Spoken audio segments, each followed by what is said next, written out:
So the curtain about to rise on the great showpiece of the English game. A huge global audience tuning in, hoping as we do here in this celebrated stadium that Arsenal and Newcastle can lay on a football feast to match the occasion. The old stadium, as ever on this so prestigious day, is a backcloth of colour. The red and white of Arsenal blending with Newcastle's black and white in huge waves of all points of the arena. Hardly an arduous journey here for the Arsenal fans, many of whom have simply hopped on the local underground for a short trip across the capital. Contrast for the Geordies. It's been, for most of them, a much more tiring expedition down from the northeast. Worth every moment, given the length of time since Newcastle last made it to a Wembley Cup final. 1974 was the year. My co-commentator, Ray Clements, will remember it well, as he, of course, was keeping goal for the opposition that afternoon, facing a certain Malcolm McDonald. Ray. Yes, it was a memorable day for Liverpool and myself, obviously winning the FA Cup for the first time, but for Malcolm, who's down there in the tunnel, I don't think it was quite so memorable. He had one of those days where it just didn't go for him. I think he'd be the first to admit he built himself up all week and it didn't quite work on the day. What are your memories of that, Malcolm? I remember that day so well when I walked out of there, yes. And I was looking across at Ray Clements back in 1974. Ray, what was in your mind as you looked across at me in that tunnel 3 years after you kicked my teeth out? He's not hearing you at the moment, but I'm sure he does have memories of that occasion. Arsenal mean and magnificent under Arsene Wenger's tutelage are clear favourites as they seek to become only the second team in English history after Manchester United to achieve the double-double. But Newcastle have in manager Kenny Dalglish, a canny figurehead so familiar with this particular scene, and with a certain predatory number 9 prowling that Wembley turf in the Magpies attack. Well, who could confidently say that this year's final is any kind of foregone conclusion? Arsene Wenger, what a season it's been for him at the helm for the Gunners. Two of English football's most famous names in conflict today, both with 6 FA Cup final wins apiece. They met twice before in the final in 1932 and again 20 years later. Newcastle, as we've heard, winning on each occasion. Well, this season has so far belonged very much to Arsenal. Their 11th league championship secured just a couple of weeks ago, while Newcastle, despite their progress in the Cup, have had a real struggle in the Premier, in the end finishing just 4 points clear of the relegation places. After that, the turmoil behind the scenes with the scandal involving those two shamed directors, and it's no wonder really that Newcastle are so anxious to repay their supporters' faith in them. A few own goals off the pitch. They could do with 1 or 2 at the right end today. So the team's preparing for the presentations. Doing the honours, their Royal Highnesses, the Duke and Duchess of Kent. The Duke is the president of the Football Association. Also on hand, Keith Wiseman, chairman of the FA, and the chief executive, Graham Kelly. It's a wonderful atmosphere at Wembley this afternoon. I'm sure for you, Ray Clements, now the memories are flooding back as you see this scene here. Well, it is a special occasion, a footballer's life, and you know, 1 or 2 of them have experienced it before, but there's a lot that haven't, and today's a very colourful occasion as well. I don't think there's, certainly on the Newcastle side, to our right-hand side, I don't think there's one Newcastle supporter who hasn't bought a replica shirt. It's totally black and white stripes, and there's an awful lot to the left in terms of the Arsenal as well, but a marvellous colourful occasion, and we're in for a special match, I believe. Well, we always look for signs of nerves at this stage. First, the national anthem.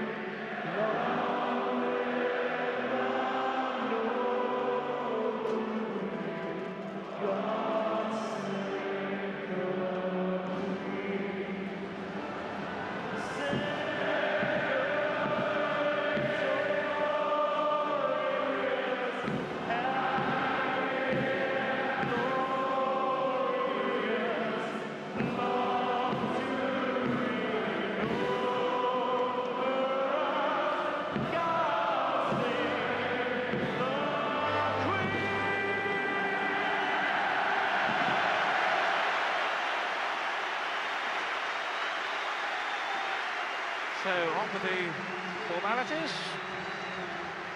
The Royal Highnesses, the Duke and Duchess of Kent, being presented first to the Newcastle team by their captain Robert Lee.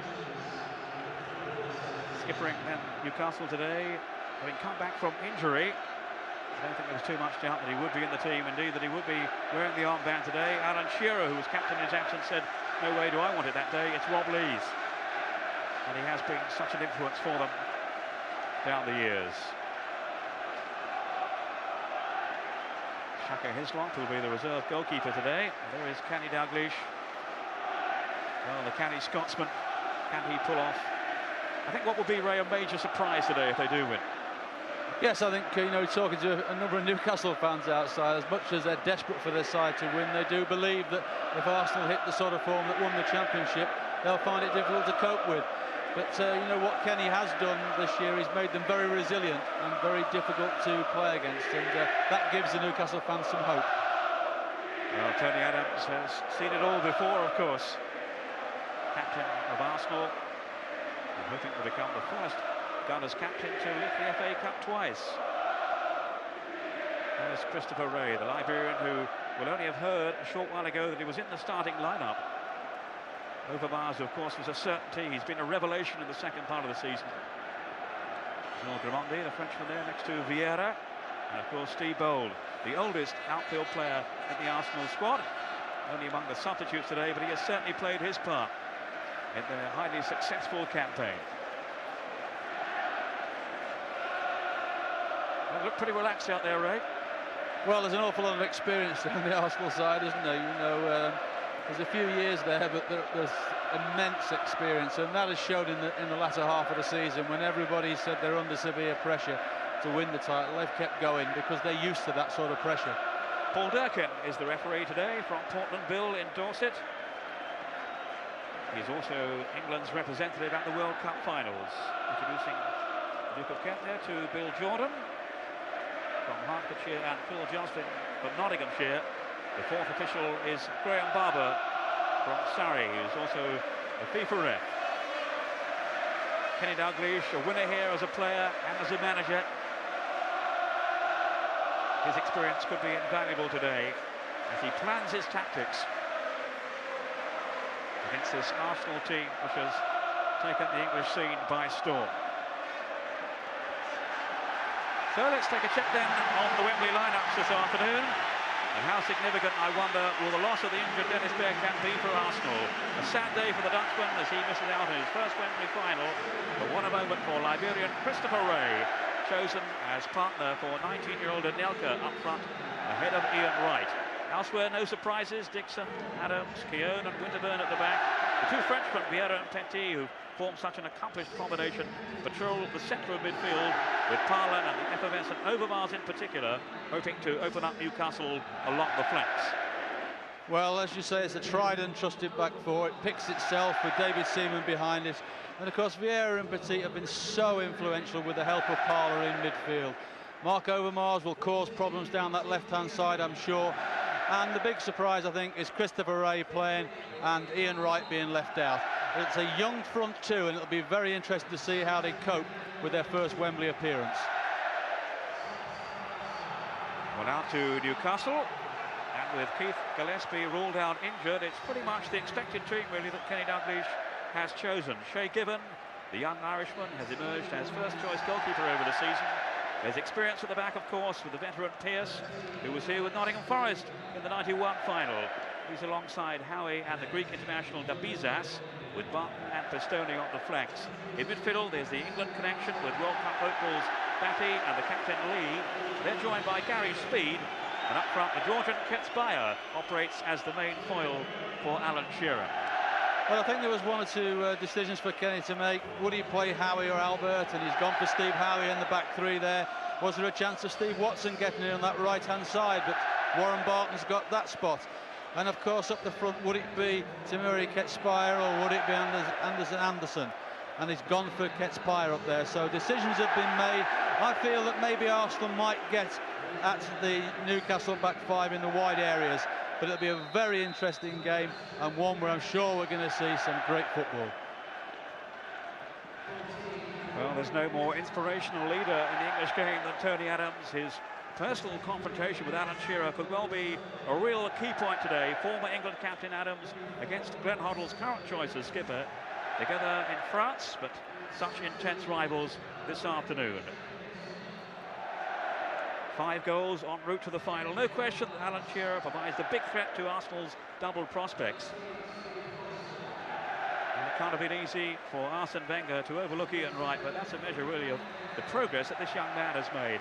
Christopher Wray, of course, scored the semi-final winner against Wolves, and now has a dream start in the Wembley final. The 117th such occasion at Wembley, the 131st if you include replays, and while Arsenal are the clear favourites, rated evens with Newcastle an 11-4 shot, Wembley can be such a great leveller as Newcastle get us underway, defending the goal to our left. Nerves can play such a big part. How often have we heard it said so ruefully in the past? Well, so-and-so simply didn't perform, didn't rise to the occasion. Both looking for a 7th FA Cup final triumph. There's Lee Dixon, who played it away to Nigel Winterburn. We'll take a check on the subs in a moment. John Barnes among them for Newcastle, hoping for his 5th FA Cup final appearance this afternoon. Here's Shearer. Gets Bayer in pursuit. Keown with a back pass. So these are the 2 benches then today. The veteran Steve Bold, David Pratt, Ian Wright, reserve goalkeeper Alex Meninga, and the Frenchman Jules Grimondi for Arsenal. It's Barnes, Hislop, Watson, Albert and Anderson, the Swede, waiting in reserve for Newcastle. This is Kit Spire, who's keeping Anderson out of the starting lineup. Not too happy with the way things have been going at Newcastle. He's talking about perhaps moving on come the end of the season. Maybe he'll change his mind now he's in the starting lineup. Well, I think his big problem has been that he's not been in the starting lineup enough. He's been substitute for most of the season. He's been coming on for 10 minutes, 20 minutes, occasionally half a game. And maybe he doesn't think that Kenny Dalglish has total belief in. Well, he certainly has today because he's put him in that starting lineup. Here's Overmars. How much will he relish the open spaces of Wembley today? That was Pistone with the challenge. Paul Durkin, the biggest day of his life, gets to being very nervous. Why not on such an occasion? And who knows what crucial decisions he's going to give today. Overmars with the corner. Petit looking for the flick on at the near post. Here's Overmars again. The teasing ball in, only partially cleared as far as Ray Parlour. One of the major successes for Arsenal this season.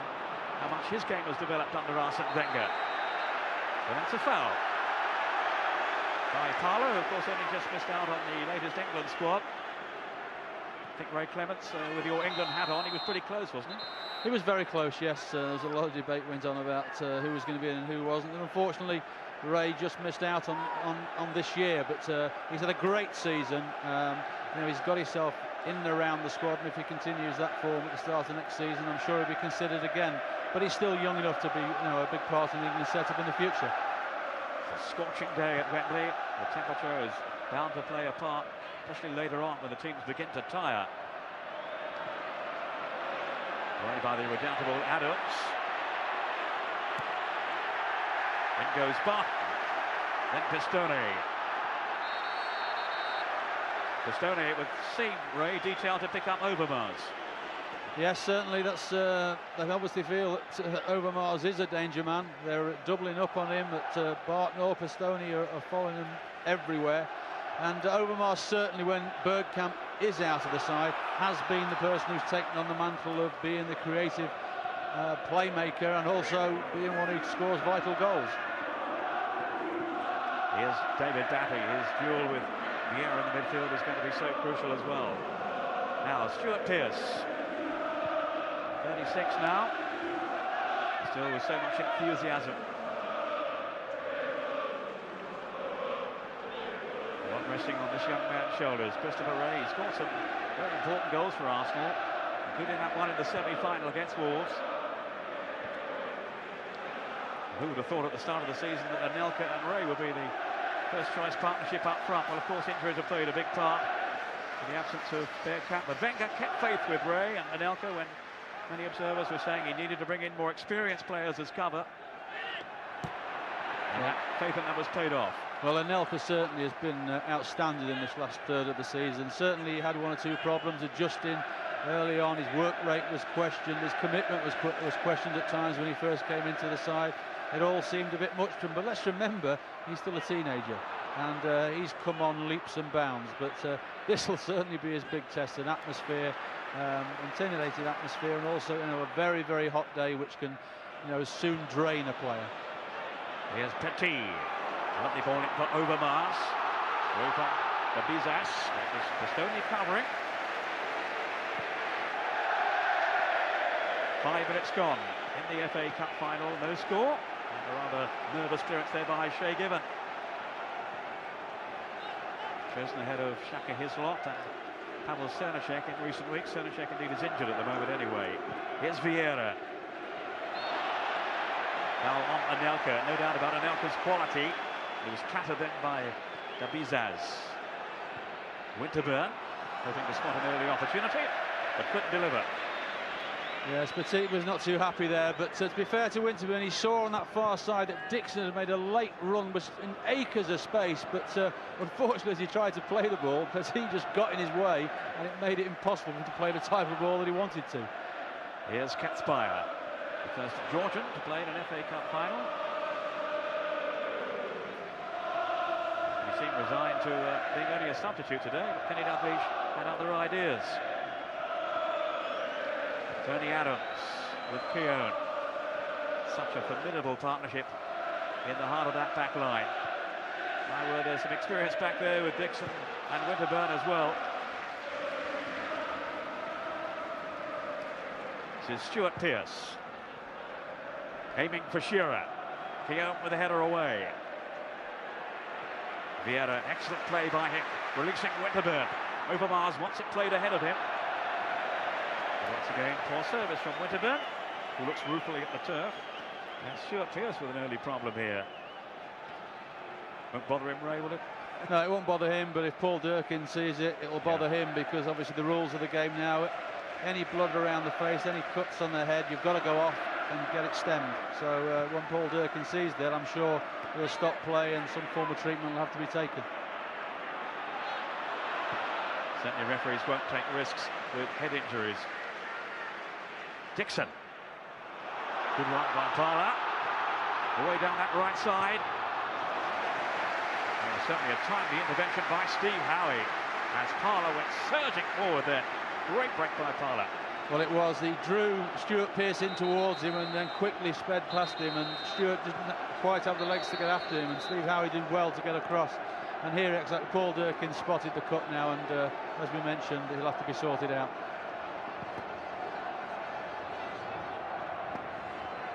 So Pearce needing some attention here. Whether that might need a stitch or two, we wait to see. Well, he's had a super season, Stuart Pearce, but he's been free of injury. Although no longer needed by his country, he's been left out of the latest England party. His desire remains undiminished. Yes, I mean, he's been a great, he still is a great professional, and he's had a tremendous England career. And typical of Stuart, when Glenn told him that unfortunately he wasn't going to be in this last squad, he was obviously disappointed because he loves playing for England. But, you know, after his disappointment, the first thing he said was, well, you know, the most important thing now is go out there and bring the cup back for us all. And that's typical Stuart Pearce. Adams and Keown have both come up for this corner kick. Taken by the Frenchman Petit, who didn't started to come for it and then retreated. And that was something of an escape then for Newcastle. They've got the free kick, but he's going to be a threat, isn't he, Adams, on these set pieces? He is, yes, but Paul Durkin, I think you'll see there, you can see Tony Adams climbing all over the back of the Newcastle defender there, and quite rightly Paul Durkin on the spot and gives the free kick. But at set pieces they will be dangerous when they've got the likes of Adams and Vieira, Keown, Petit. People like this are excellent in the air and will cause Newcastle one or two problems. People have been asking Tony Adams all week about how he'll cope with Shearer. He said, never mind about that. How's he going to cope with me when he comes back to defend? Offside here against Anelka. Still with so much to learn, Anelka, but there's no doubt about his quality. He's a real class act. Well, it's a dangerous game for Newcastle to play that. Trying to play offside. Yes, on that occasion he was. Only but just. He's so quick that you keep trying the offside tactic against Anelka. He will get through against you. That's a certainty. So Newcastle have to be so spot on, otherwise it'll cause them an embarrassment. It was a very close call then against Anelka, 19-year-old. Tony Adams at the other end of his career, still so important for club and country.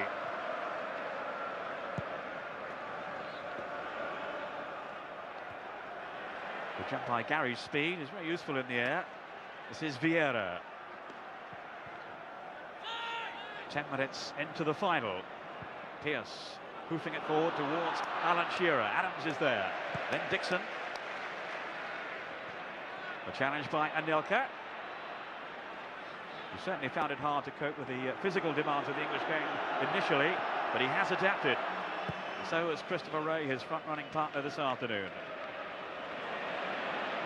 Here's Ketsbaia, full of running. He's done well here. Still Ketsbaia. Well, no power behind the shot, but it nearly embarrassed David Seaman. Well, I think David was in control of that situation, where he did leave it very late. But this, for me, sums up Ketsbaia. Some wonderful skill there. Creates a half an opportunity for himself and has a shot. But the problem sometimes I feel with Ketsbaia is he gets into those areas and there's people in better positions he could actually slip a ball to, and he doesn't see that. And I think that's maybe one of the reasons that Kenny hasn't started him in so many games. Hoping to complete a treble of cup victories. Ketsbaia having won the competition twice in Greece with AEK Athens, his previous club. Tony Adams, who's enjoyed so many successes down the years with Arsenal. Here's Pistone. And then Barton, an Arsenal fan as a youngster, used to stand on the North Terrace. Now this is David Batty driving forth for Newcastle, but not on the same wavelength there as Alan Shearer.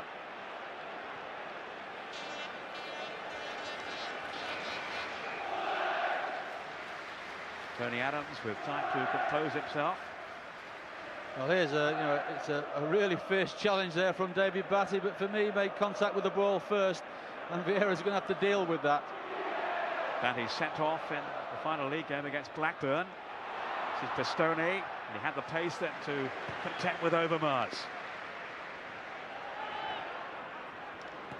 So far, the Dutchman has been pretty much subdued by Pistone. Here's Barton. Then Gary's speed, he gave it away carelessly to Ray Parlour. And Ketsbaia, Parlour nicking it away from him. Options right and left. Ray Parlour might go for goal. A good tackle by Howie, and then offside Anelka, who once again was guilty of not looking along the line. Well, I think he made a great run on the outside of Ray Parlour just before. Here we see, watch Anelka. If he knocks him in now, he's got a real chance. But once Parlour comes back onto his left foot, there's no chance for Anelka to get back onside. But certainly, Parlour felt that he could get a shot in. That's fair enough. But certainly, probably looking at it afterwards, he would think maybe I should have laid it into Anelka. Parlour, who has worked so hard this season at timing his runs, he certainly made a telling early contribution in this game. Good jump by Lee. Pierce. The long ball for Shearer. Ketsbaia ahead of him. Arms aloft from the Arsenal back line, and Ketsbaia has indeed strayed offside. How do you feel the game's settling down, Ray? Well, probably Arsenal just about edging us at the moment, but as usual in cup finals and any big games really, there's a lot of sparring going on at the moment. Nobody in total control of it. Arsenal have had a couple of half chances. Really, Newcastle haven't as yet. The interesting thing so far for me is, say, Overmars out on this left-hand side, and you just wonder if he goes over onto that right-hand side, will Pistone go with him, or will they leave it for Pierce to deal with over on that side? And that will be interesting if it happens. Well, that was solid defending then from Robert Lee, the Newcastle captain. Dixon with the throw. Got a glimpse just now of Ian Rush, who hasn't made the sub-spec for Newcastle today. Rush, of course, scorer of 5 Wembley Cup final goals, the most in the history of the competition. I just wonder whether Kenny Dalglish might have seen him today as a lucky omen to have him in reserve, but he's decided not to take that opportunity. Keown.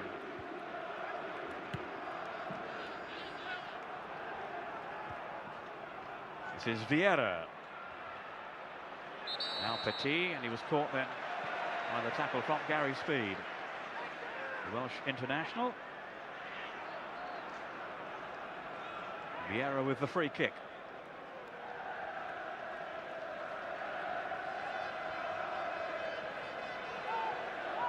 Adams, Vieira again.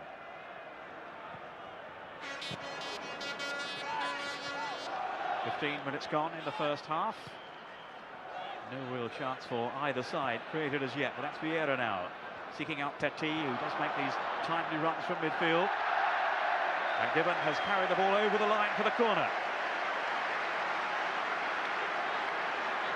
Yes, there's no doubt in this. Shay Gibbon gets his hands on it before it goes over. Momentum, he can't stop it. There he goes, over the line. Good decision by the linesman over that far side. Pistone with that back header. Adams on his way forward again. They've got Keown in there. Again, Gibbon thought about coming, but then thought better of it. Well, there's half a chance there for Anelka. He's got a free header. He's got half a yard of space, as you'll see. There's nobody really challenging him, and he'll be disappointed he hasn't got that on target. But it is a problem for Newcastle, and really Shay Gibbon needs to come in and help them around that 6-yard area. But you know, if he has a little problem, he's not the biggest goalkeeper in the world, and he's a tremendous shot stopper. But dealing with those situations sometimes becomes a problem for him.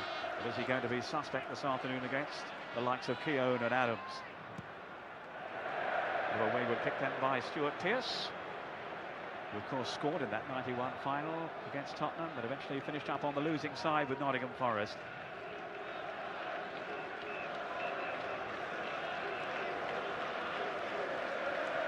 Is that Dennis Bergkamp under that cap? I couldn't quite see there. Certainly he was very, very upset, Bergkamp, at missing out on the final this afternoon.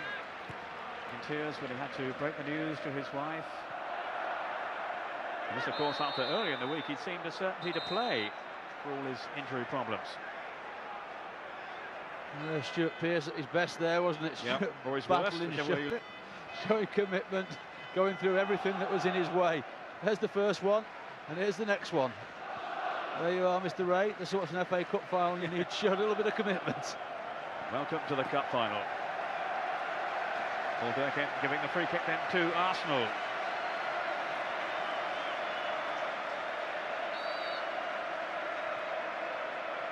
Dixon will take it. Ian Wright, I was going to say warming up, he doesn't need to do that. Not this afternoon in these soaring temperatures. But he'll be so keen to get out there, Wright. With all the injury problems that he's sustained this season. Finally back in the frame again. Ray, who's keeping him out of the lineup today. This is Parla. Hustled out of his stride by Gary Speed. Haven't really seen the best of Gary Speed since his move to Newcastle. No doubt about his talent.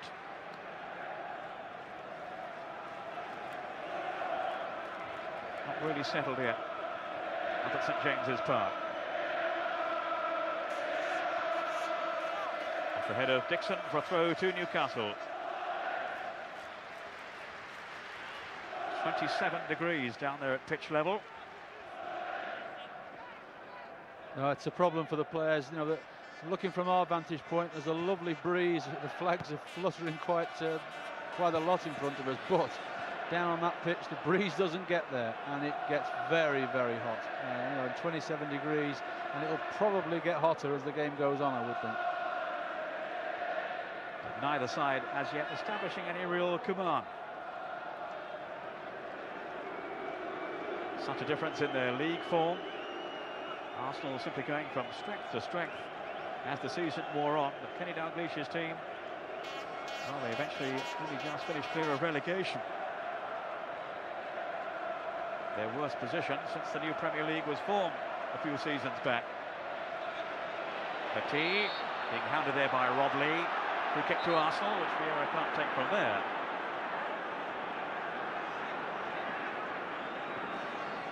Nigel Winterburn. Adams waving teammates forward, but opting instead then for Martin Keown. Defer to Steve Bold, as we thought he would be today. Vieira. He's been the heart and lungs of this Arsenal team. The lovely turn then by Vieira. On goes Parler. Play on, says Paul Durkin. Dixon to Parler again. Good flowing football here from Arsenal. Parler's cross. Oh, and Nelka over the bar. A glaring missing right in front of goal. And surely that should have been the opener then for Arsenal. Oh, without a doubt. Superb football by Arsenal, and Parler yet again right in the heart of it. Gets round the outside, and Vieira will never have a better chance of scoring a goal in a cup final. Was he 5 yards out? The keeper's at the near post, open target. He's just got to head it down and just can't manage it. But Parler has started really brightly and is causing the Newcastle back players a lot of problems with his runs from midfield. He may not get a better chance than that. Nicolas Anelka, the young Frenchman. Defenders had been sucked in. There was no real marking on him. But somehow he contrived to steer it over the bar. Maybe Wembley nerves got the better of it. Well, it will now be a test for him now, because obviously, you know, he's not been in the game a lot so far. He's just had a golden opportunity to open his account, has missed it, and now mentally it's how he reacts to that. Will it get him down and affect the rest of his game, or will he now, you know, grit his teeth and say, right, I should have scored there, now I'm actually going to make this game something special for myself. He's not an out-and-out goal scorer. That was a clear opportunity set up by Ray Parler for him. And Kenny Dalglish, I'm sure, will be very concerned about his team's charitable defending. They left him unattended, almost isolated in the middle, Anelka. And Arsenal really should have been in front. Here's Tony Adams, the captain. Ray ahead of him. Good movement again from Arsenal, stabbed on by Petit. Off goes Ray and Anelka. And it was Pearce who came across to curtail that threat. Vieira, Arsenal beginning now to establish a bit of a grip on the game. Winterburn played in for Petit. Vieira. Misplaced pass, a rarity from him. Here's Ketspire back defending, and now David Batty to take it on. Well, you know, the problem Newcastle have got really is Alan Shearer's being isolated up the front, and the Newcastle players can't get forward to support him, and therefore Arsenal keep gaining possession of the ball and have time to play it around and drag the Newcastle players around to create spaces for themselves. No foul on Shearer. Away goes Patrick Vieira. Striding forward for Arsenal. Slipped on to Anelka.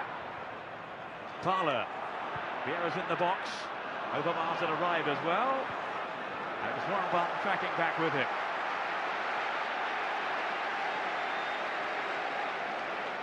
But Arsenal now beginning to find their stride. Here's Petit.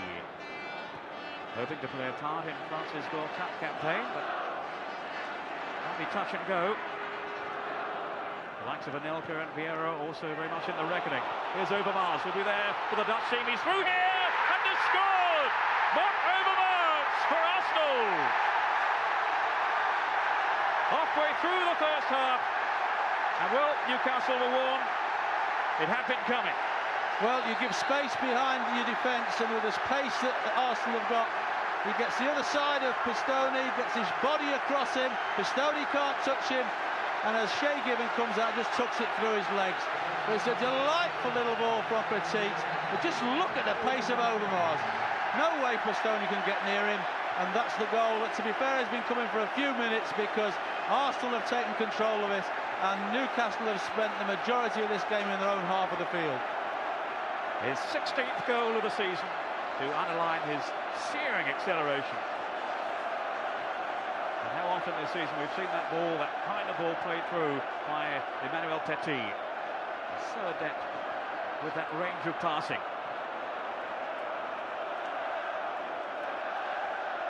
And no one will be more relieved than Nicolas Anelka. But Arsenal have popped up with a goal so soon after his squandered opportunity. Here he is now. Challenged by Dabizas. Free kick to Newcastle. Batty's pass to Steve Howie. Then Pierce. Ketzbauer over on that far side for Newcastle. They haven't really stretched Arsenal defensively at all so far. They need to get Shearer more in the game. Pistone to David Batty. Trying there for sea of red now. The Arsenal fans in great heart after the goal from Overmars. Lee.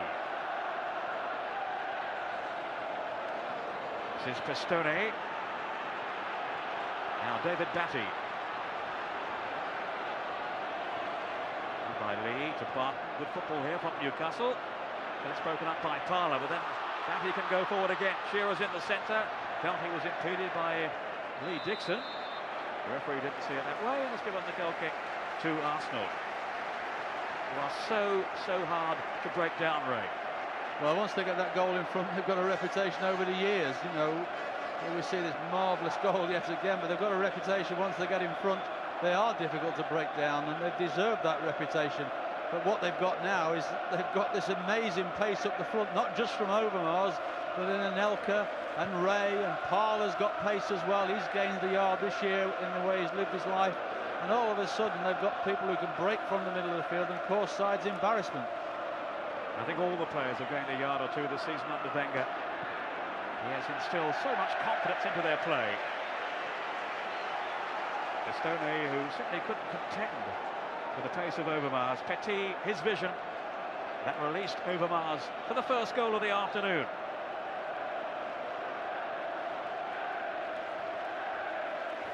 Nigel Winterburn, caught in possession though by Lee.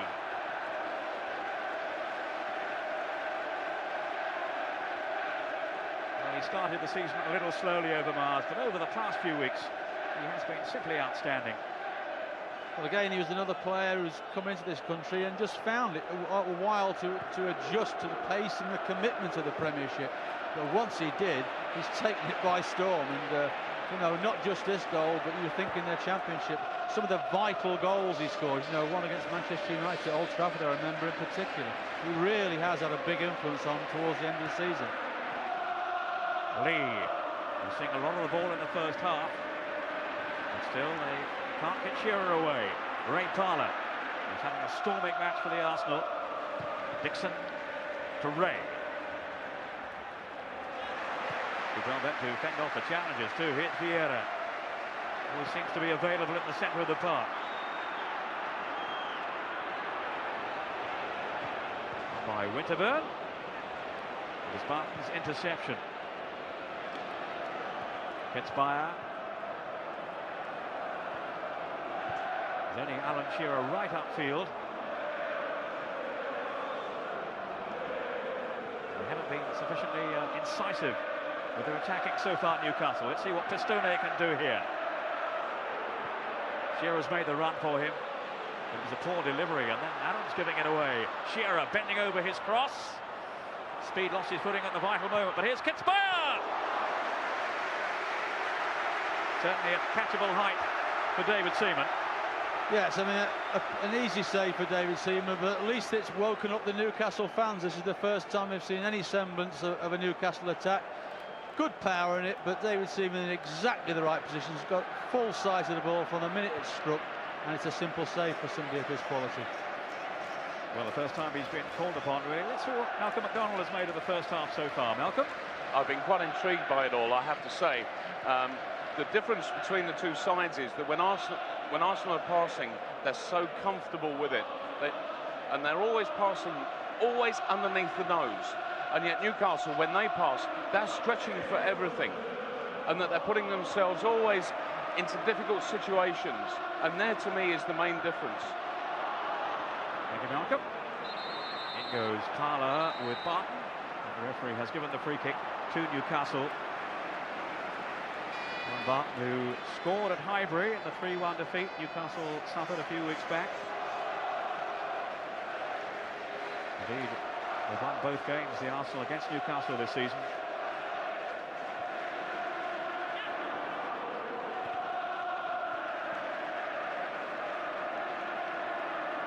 we're wondering how much Arsenal would miss Dennis Bergkamp today.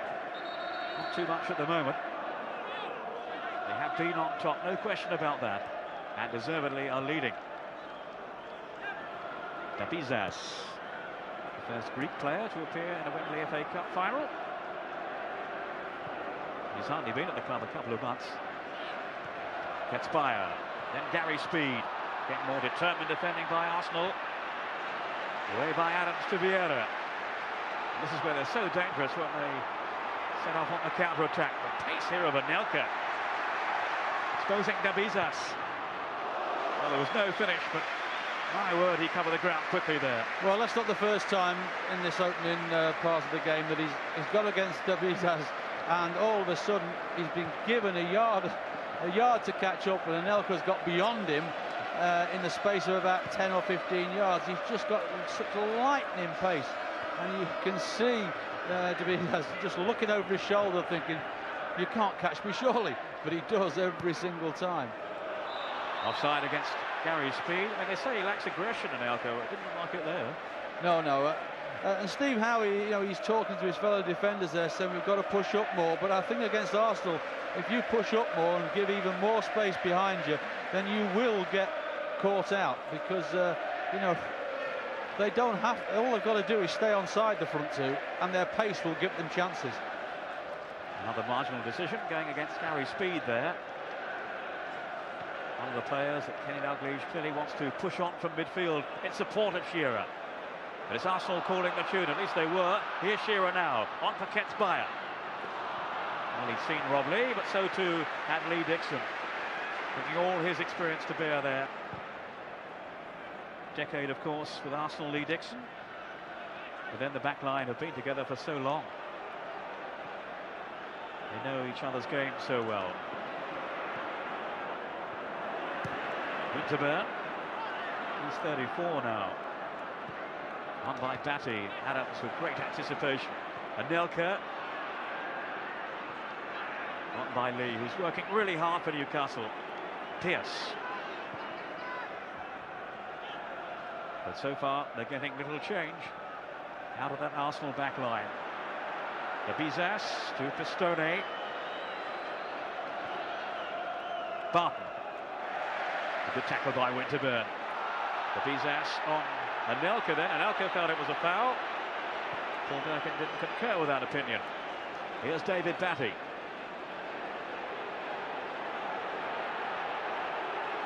Howie has been preferred to Philippe Albert, the Belgian international in the Newcastle team today. Shearer stretching, and he's not getting the service. No, he's getting a very poor service. Newcastle have got a problem on the right-hand side as well. Pistone on this right-hand side, and Warren Barton in front of him. Warren Barton's pushing inside to try and help Robert Lee and David Batty in the midfield areas, so that when Pistone gets the ball, he's got no outlet outside of him at all, and every time he gets it, he's looking for somebody to come into a wide area to receive it, and they don't do it. Well, that was a mistake by Robert Lee. This is Overmars. Again, stretching Newcastle. This time they had sufficient cover. But it was nervous work then from Lee, of all people. Adams in ahead of Kets Bayer. Shearer has scored 5 times en route to the final, including winning goals in 3 games. Of course, the season only began with the 4th round tie against Stevenage.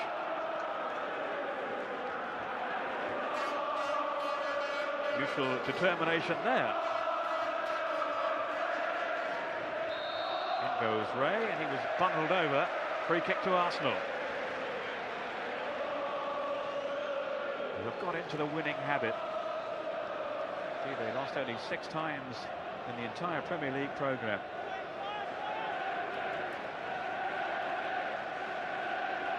Simply magnificent in the second half of the season.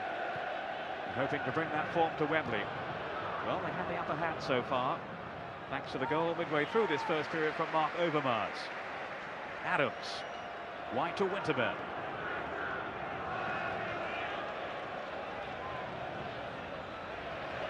Vieira switching the play, and then by Keogh to Ray Parlour. It was Speed who won it back for Newcastle. Pierce. Again, it's long towards Shearer. He lost out there in his personal duel with Tony Adams. Getting no sympathy from the referee. And Anelka, Gabizas have been hauled down. But he is causing him no end of problems. Oh, he's frightening him to death. He's frightening him every time Anelka gets against him. He knows that he's got a chance of beating him and getting beyond him, and that certainly is frightening the Greek international. And it's making him panic when he's got the ball. Even he's not composed on the ball at all because he's frightened of being caught with it. Batty. Now Howie, who knows this setting, of course, from his England experience. Likewise, David Batty. Katzbauer. Now Gary Speed. Some fluency here from Newcastle, but can they find a flourish at the end of it? 10 minutes of the first half remaining. Overmars back in possession for Arsenal. Then Christopher Wray. Overmars is down, clutching his leg at the moment. Took a battering there. Katzbauer. Overmars back on his feet, but somewhat gingerly. Pistone. Shearer calling far post. They haven't really had the idea so far to unhinge Arsenal. No, I mean, as I say, down the right-hand side, Warren Barton's doing his best there, but he's not a wide right midfield player. When they haven't got Gillespie, they've got no natural width down this right-hand side, and it's causing them problems. It's one part of the field they're not really capable of playing into. Should be Shay Gibbons here. Yeah, no question. Keith Gillespie could have been very significant with his pace on the flank for Newcastle today. He's been suffering from an ankle injury, and they'd hoped to get him fit in time. But in the end, his fit to recover, his fight to make it in time, fell through.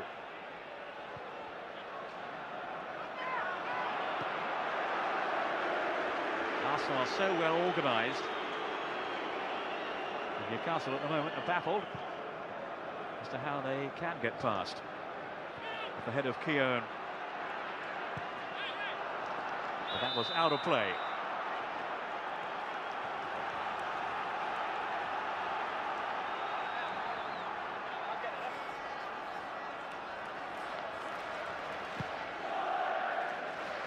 A Sunday afternoon at Wembley. Newcastle fans doing their best to lift their team.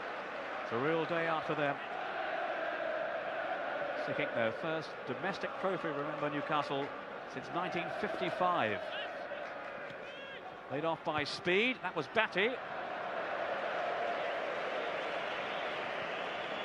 it won't have pleased his manager, Kenny Dalglish.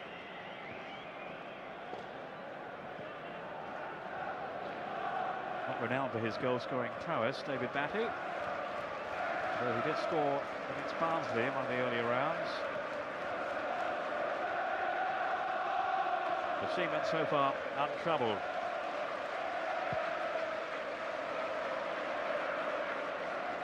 Gabizas, the master in the air on that occasion. That was Howie.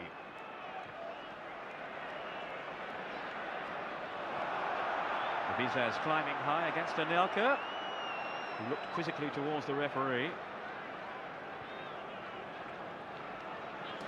The word on Gabizas is that he has settled very quickly up at St James's Park. That was Shearer. Yes. You've seen him a couple of times, haven't you? I have, yes, and to be fair, I've been impressed with him a couple of times. He's looked composed on the ball, he's looked comfortable, but today, certainly Anelka has frightened him to death. And we're looking at Alan Shearer there. He must be very, very frustrated. He's not really got in the game at all. He hasn't had the service. And certainly they can't get up to support him. Arsenal have done a superb job of not only containing Newcastle, but also breaking against them and causing them problems at the back. Shearer against Keown. Now David Batty.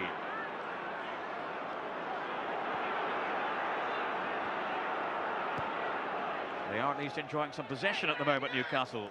But can they turn it to good effect? Warren Barton, who's been one of their most effective players in recent games. It's Winterburn with the clearance, only as far as Pearce. Now Shearer. It's broken up by Keown, but at the expense of a free kick. He felt he won it fairly. Paul Durkin didn't.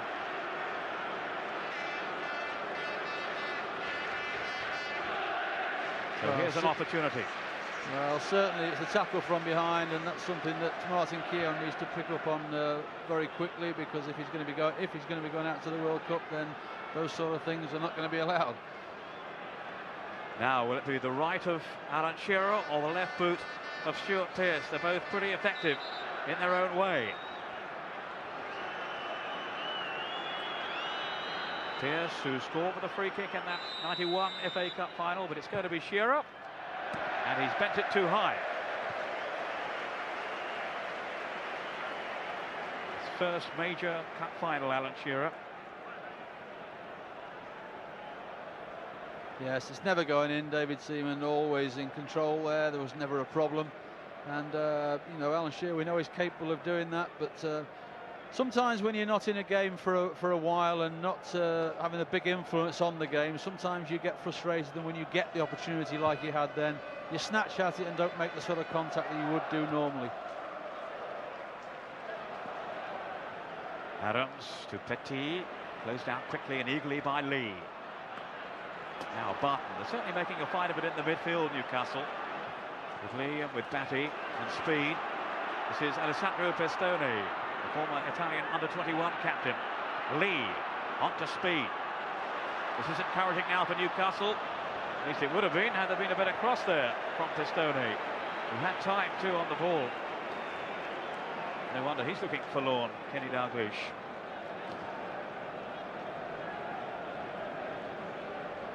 Haven't had too much service into the middle from the flanks. But that was certainly an opening then for Pistone. A lot of rumours that he might be on his way come the end of the season, and he says no, he's anxious to see out his contract. 4 minutes of the first half to go. Off goes Parler, who's been so influential. Christopher Ray, lovely first touch. Not quite the second to match. Silky skills then from the Liberian. It started again by that man, Ray Parler. You know, he nicks the ball and then plays a lovely ball through there, and it just sat up nicely for Christopher Ray, but just falling off it and couldn't keep it down. But it was a delightful first touch in the first place to enable him to get that shot in. Such a snip at £300,000 from Monaco, Christopher Ray. Getting more chances this season than he might have anticipated, with the injuries to Wright and to Bergkamp. Adams against Bott. He was always going to be there first. Magnificent leader at the back, Tony Adams. The problems he's had in his personal life, he's put behind him.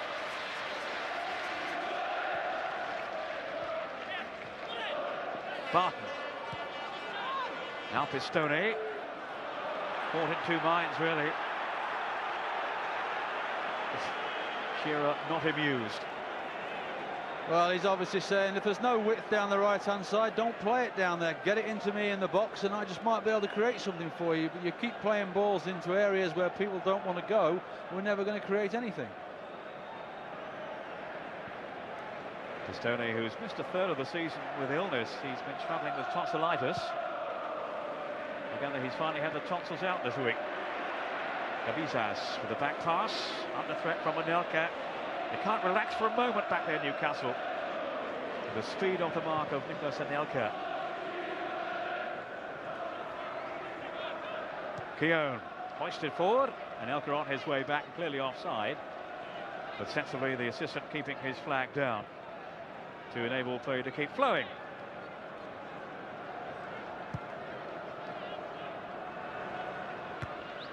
That was Keown, again policing Alan Shearer. It is mainly Keown who is picking up Shearer. Adams watching Ketsbaia. Lee, the captain, doing his best to lead by example, but in a threatening position. But who was there covering? Tony Adams. Vieira to Ray.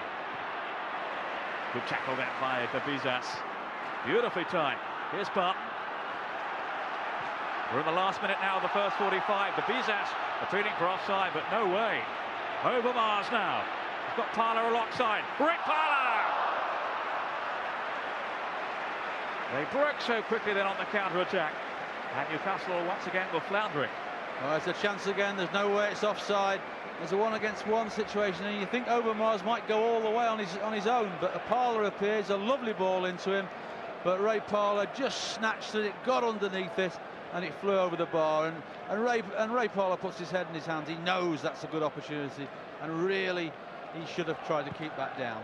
Well, it's been his best season for Arsenal, no two ways about that. He has scored 6 times, but way off the beam that time.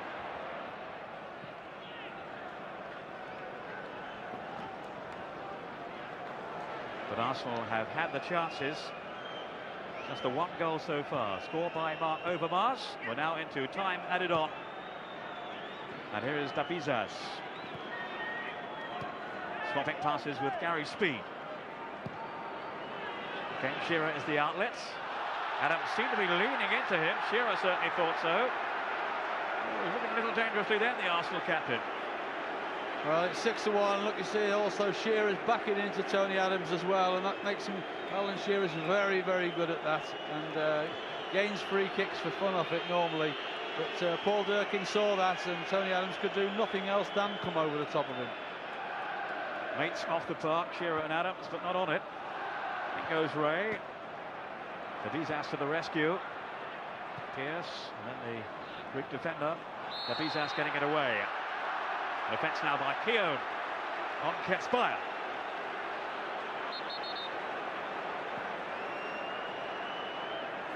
Now into the 2nd minute of stoppage time.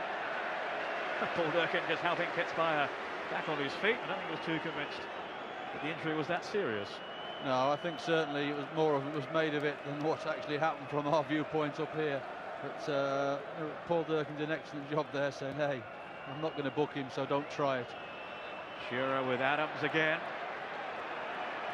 Ooh, Shearer went in very late then on Adams. Well, he's been in trouble recently, Alan Shearer, for 1 or 2 controversial incidents, including his lunge at Neil Lennon in the recent game with Leicester, and now he's been shown the yellow card for his very late tackle on Tony Adams. Yes, you can't say he is late. I don't think he catches Tony too badly, but it's still a late challenge, and quite rightly goes in the book for it. Tony Adams was straight back on his feet, back in the fray, no complaint from him. And no complaints from Arsenal, as they have a half-time lead thanks to this man, Mark Overmars. Scored on 23 minutes. Blistering pace that took him clear. Anelka, who had a glaring miss. Arsenal certainly could have had more goals. This was the one. This was the chance, first of all, for Anelka. Only he will know how he managed to guide that one over the bar. And then through goes Overmars. Too strong for Bastoni, too quick for him. And under the steering body of Shay Given.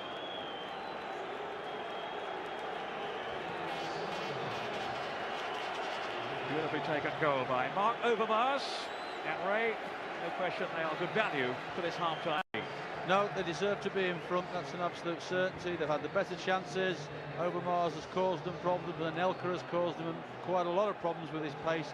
And really, Newcastle have not been in it. They've competed better in the second period of the first half, in the middle of the field, but don't look like creating anything. So Arsenal, quite rightly, are in front and in charge of the game.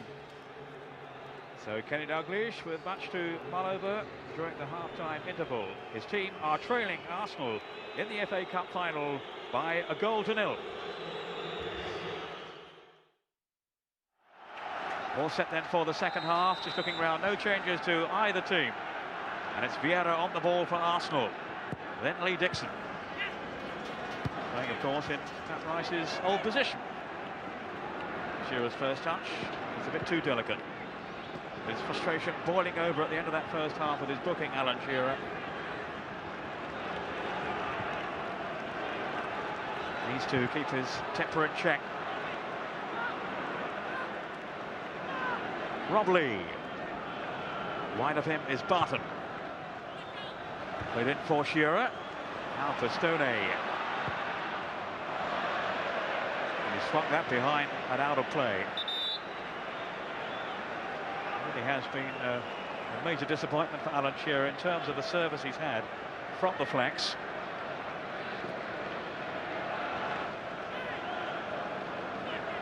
All right, he's being closed down for Stoney, but nonetheless, it was a pretty woeful delivery. It was, and you know, we mentioned delivery from the flanks. One of the problems that Kenny Dalglish has got is you look at the substitutes bench, and really there's nobody there that can supply him natural width. You know, John Barnes is there, but although he's still a great passer of the ball, he doesn't cover long distances anymore, and therefore you think if he's going to come on, he can only play in central midfield, and of course Anders Anderson is going to play up the front, so they haven't really got any options on the bench that could give them that width. I think the introduction of Barnes might improve the quality of the passing, though. Here's Rob Lee. Adams on the near post. Then Winterburn. Not the best of clearances by him, though. Seized on by Batty. Pistone. Sloppy touch from Lee. Hoping to be the first Newcastle skipper since the late Jimmy Schooler to lift the FA Cup at Wembley. Jimmy Schooler, who so sadly died just a few weeks ago. Overmars, whose goal divides the two teams. Now Vieira. On by Dixon to Christopher Ray. Parla had made a run ahead of him. Vieira let it roll away from him to Alan Shearer. Barton to his right. Speed getting forward as well. They forced Shearer wide, and he was going nowhere. But the problem was there. Alan Shearer was the furthest man forward. He's ran 40 yards or 30 or 40 yards with the ball, and there's still no Newcastle player in the box when he gets level with it, and you know, that's a problem for them. You know, he's up there on his own. He's got to create something for himself, because at the moment nobody else is close enough to him to help him.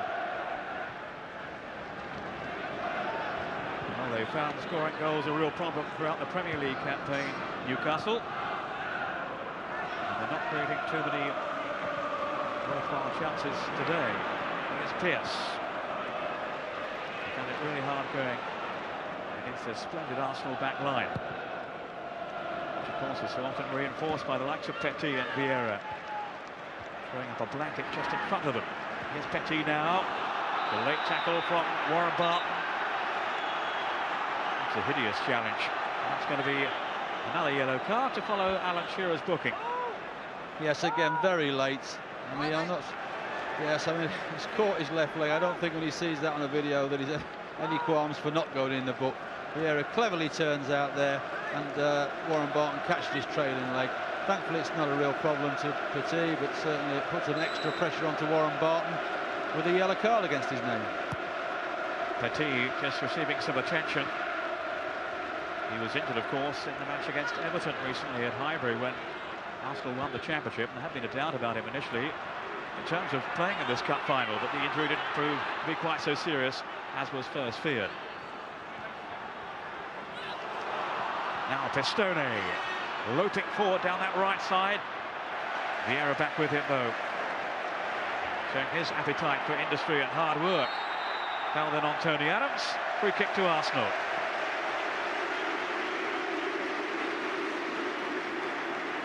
Came through the final the hard way. Arsenal with all their 5 victories away from Highbury. Just look at the determination of Vieira. He's so vital to him. If there's ever any holes in the Arsenal back four, he fills them in. His legs just absolutely eat up the ground. It's amazing how he covers the ground. He's got a lot, hasn't he, for a midfield player. Knows when to put his foot in. Certainly has aggression, a competitive element. On by Parla here to Dixon. Aspire had stayed with him, and it was a rash tackle from the Georgian. Can't really complain about that. Warren Barton is trying to, but the referee was totally disinterested, and rightly so. It had to be a foul, surely. He whipped his legs from beneath him. Petit with the free kick. Adams was in there, but made no connection. Now he's got to chase back his Shearer, and he was caught by Winterburn, and that is going to be a yellow card for him.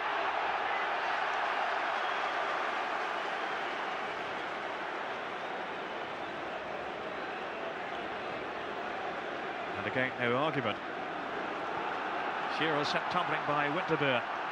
Kitzbauer trying to inject some life into Newcastle's approach play. But he was upended and is now down on the ground, clutching his ankle, I would think. That's Ray.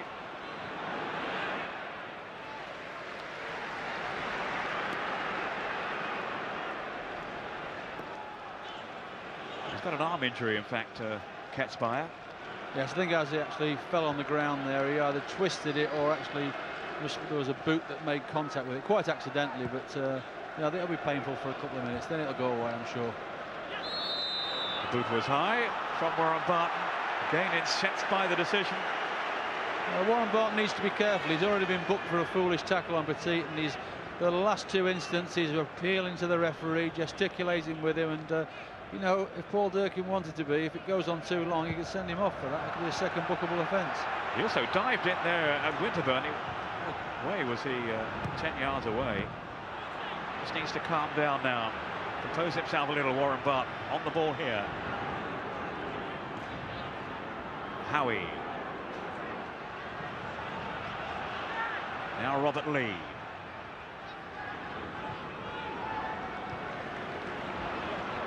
Pierce. Wanting some movement. He's found it with Kitzbauer. Dabizas. Kitzbauer has managed to link up with David Batty. And Seaman comes to collect, having at last been called into action. It's been a quiet cup final for him so far.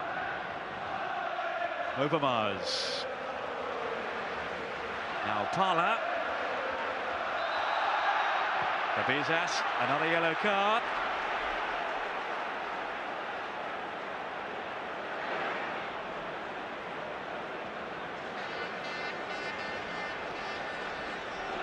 Just a bit. Yes, I don't think there's any dispute in any of these bookings so far, but it's a shame that you know, the second half has started off this way. You know, we've had a spate of 3 or 4 bookings in the spate in the time of what, 3 or 4 minutes, something like that, and it hasn't really been that sort of game. Petit, Overmars. Out comes Batty. Ran straight into Petit. I think he made a meal of that then, Batty. And the referee has taken a more lenient view this time. Well, certainly a signal to David Batty there. Look, I know you were playing for the free kick there, and I'm giving you the free kick, but don't look for it to get him booked as well. Shearer offside.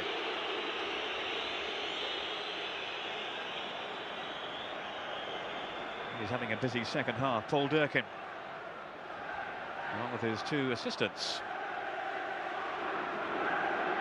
Gary Speed, tidy play by him. Here's Robert Lee.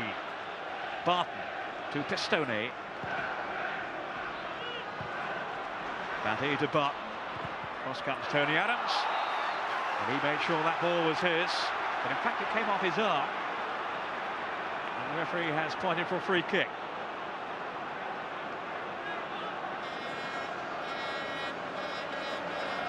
Adams trotting back into the middle to pick up Alan Shearer.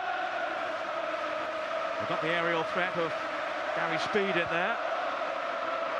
Shearer looking to attack, along with Dabizas. Goal kick. He's hoping for a double of a kind, with his former club Olympiacos having won the league back in Greece. But no real change, no real sign here, Ray, of the balance of power switching. No, there isn't. No, there's no real change in pattern of play whatsoever. Kenny has continued believing in what happened in the first half. Again, what times Newcastle have had good possession of the ball. In the last third of the field, they run out of ideas. It's interesting at the moment over the far side that Anders Anderson is warming up. Maybe Kenny is thinking of a little bit of a change there. But also David Platt and Gilles Grimaldi is also warming up, so maybe Arsenal have got 1 or 2 little niggles out there as well, which the bench is worried about. Don't forget Ian Wright on the bench too for Arsenal today. This is Ray Parlour, but harmlessly through to Shay Given, who had never seen Wembley in the flesh before today, let alone played here. The Irishman who moved from Blackburn Rovers, of course, to Newcastle. Here's Barton now, the former, I say former Arsenal fan, he probably still is, but no way does he want them to win today. Overmars clashing with Pistone and Lee. It's been a very competitive start to the second half. Winterburn's free kick. Debisas rather committed himself there against Anelka. Overmars. He provided the one decisive moment of the game so far. Here's Ketzbauer to Shearer. And his control was sloppy. Once again, no real support for Alan Shearer.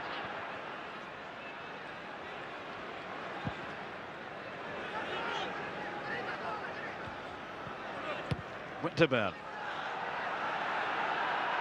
Nelka getting in front of Debisas, but he was too strong for him in the air.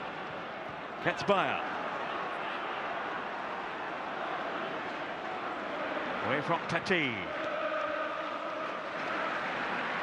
Adams with the intervention. On by Petit to Vieira. Getting so forceful in the midfield, Patrick Vieira. Only 21. I think we're going to see him on duty for France in the World Cup finals. Maybe along with Anelka and perhaps Petit. Howie, who's missed out on the England reckoning really because of the many injuries that he's had. He was in the Euro 96 squad. But he's had just one problem after another. Gary Speed on to Shearer. Good turn away from Adams, who left his body in the way. Bit of experience there from the England, former England captain against the current one. Yes, yeah, it's a foul, and as you say, Tony Adams knows that he's beaten, doesn't do anything vicious, but just puts his leg there to make sure that Shearer doesn't go past. Shearer, who scored a blinding goal here, of course, for England against Portugal. Indeed, he got 2.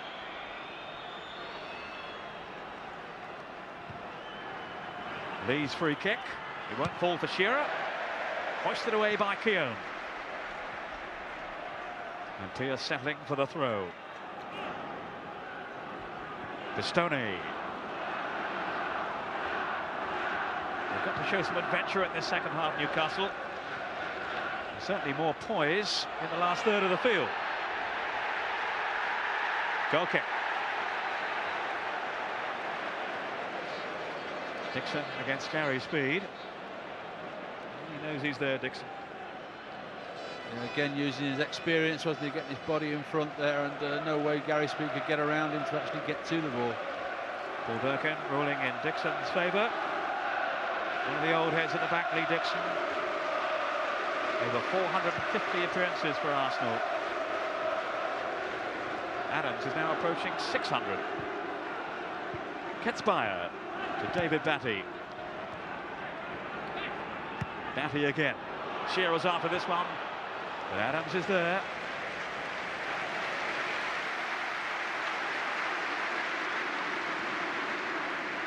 Well, there's John Barnes waiting in the wings. Will he be needed in the second half for Newcastle?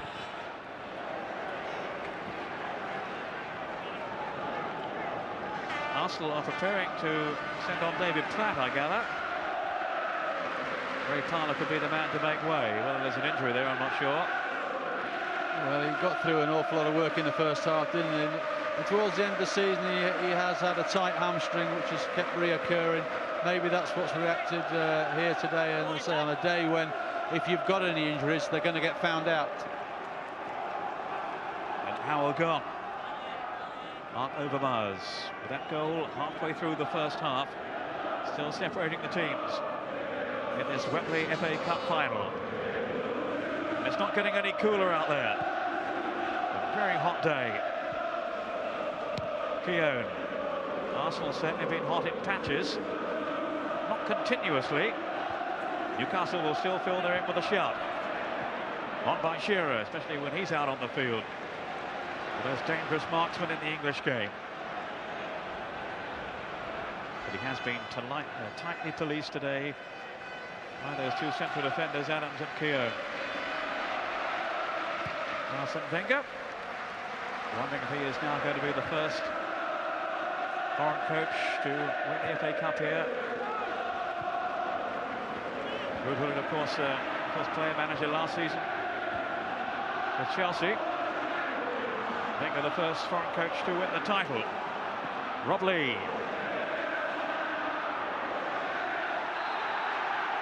Free kick to Arsenal.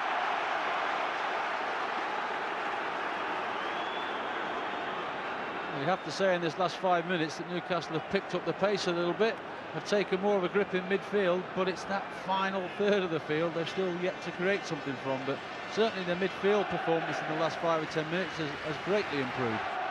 And they will take encouragement from that, as are the massive Newcastle fans here today, away to my right. It's going to be a blockbuster from Stuart Pearce. It can be absolutely lethal from this range. Pearce lining it up. Arsenal clear their lines, but not for long. It's a promising spell this. Babizas bashing with Adams. Another free kick for Newcastle.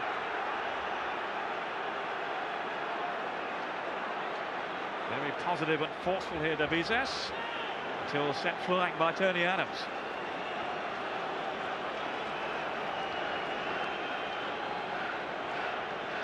Lee looking to conjure something up for Newcastle here.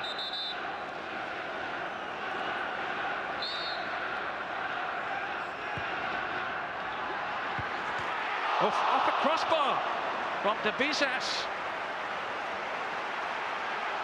Arsenal were really stretched on this occasion. Coming round the back to Babizas, and Arsenal rescued by the crossbar.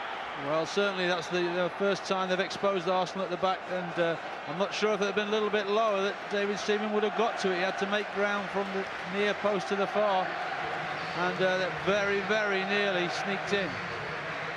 He knows how close that was, Kenny Dalglish. Nicolas Babizas, who scored recently in the league game against Chelsea. Now it's Ray who's going off, and David Platt, who has come on to replace him. So Ray, not Parler, sacrificed in the reshuffle.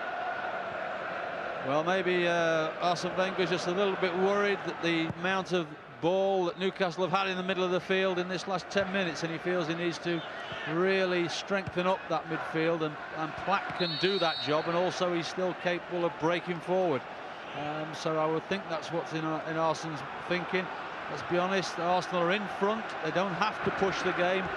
Newcastle are the ones that's got the problems and have to create something. Ian Wright has to wait for his chance. Here's Vieira now. Anelka ahead of him. Still Vieira. Oh, if he could have put him away there, it could really have been trouble for Newcastle. Well, there was a split second then when that move started. Vieira got the ball down at his feet, and there was a simple pass for him to knock Anelka through.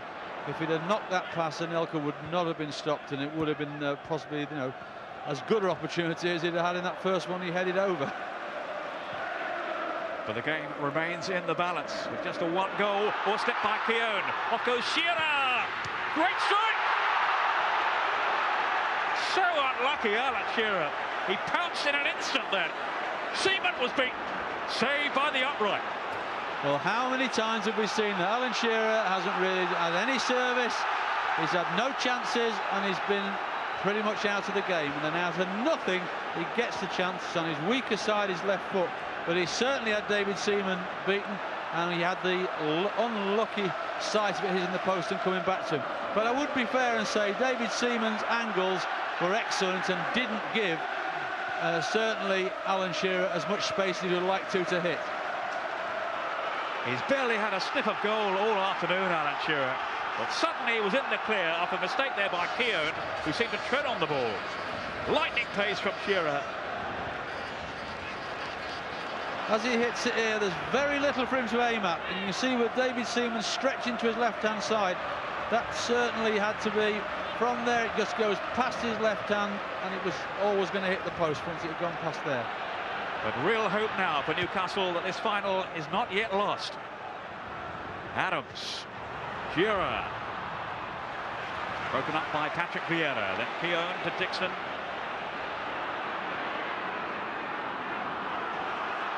Ray Parlour. Played on for Anelka. Parlour has continued his run. But a futile journey in the end. But there's a new zest about Newcastle. But now they're on the back foot again with Winterburn going forward for Arsenal. They've got two in the middle. Oh, Platt and Anelka both drifted into the box. Yeah, it's a good break again here, and there's a couple of balls he could have played once he gets round the outside, but maybe looks at Shea giving off his line, thinking he isn't the biggest goalkeeper in the world. There must be some space behind him I can drop that ball into. But unfortunately, just got too much on it, and it was a harmless ball over the bar in the end. Ketspire to Lee. Overmars. Well played, Robert Lee. Well, he stuck to his task there, Lee, as Overmars threatened to stride away. Shearer's shot against the post that so nearly brought Newcastle back on level terms.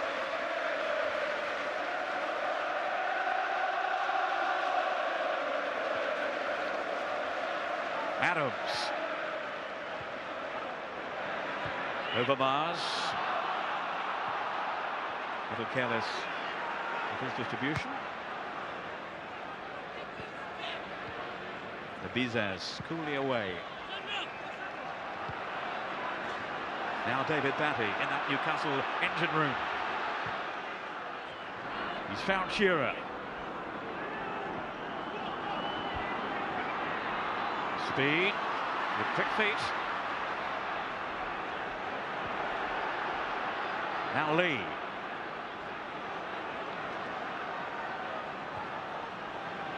Again, Arsenal back on the defensive. Diaz. Can Newcastle penetrate? Keown with a firm header away. Only as far as the Bizas. Poor selection there by Winterburn. He had a chance to redeem himself. He has kicked it, I think, into touch. Kept in by the Bizas. Pistone. Looking more confidence about Newcastle now. But can they find a way through again? Vieira. This is Ray Parlour. Anelka onside. Anelka's away. Good strike. No mistake this time. He spurned a golden opportunity in the first half, but has now tucked this one away with great aplomb. Well, what did we say about certainly being careful about playing square? And look how square Newcastle were. And once Anelka's the other side of Steve Howe there is no way anybody's going to catch him. And it's a superb strike, with Shea given no chance whatsoever. It really was a marvellous strike into that far corner. But Newcastle have played that game right the way from kick-off, and we said early on, if you continue to do it, you will get caught out. And that's exactly what's happened. He's 19 years old, and he is going to be a world superstar. Nicolas Anelka, 2-0 for Arsenal. Just over 20 minutes left, and here's speed now, coming back for Newcastle.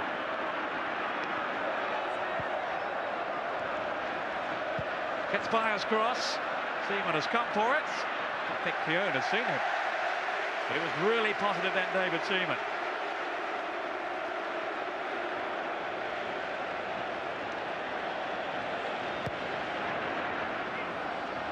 Anelka. Here's Parlour.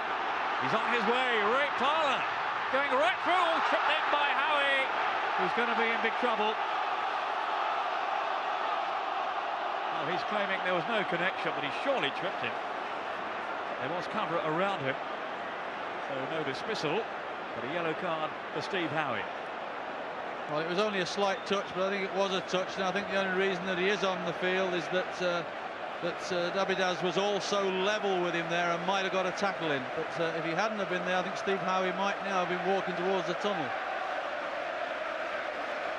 Arsenal in control, 2 goals up. Newcastle thinking about bringing on Anderson, the Swede. But they can't do so for the moment. They have this free kick to defend. Petit on the ball. Overmars alongside. Platt had made that sprint into the 6-yard box. All eyes on Petit, who's gone for the corner. And it wasn't until his 39th game for Arsenal that he finally scored, Petit, a few weeks ago. Only got 2 in 3 games.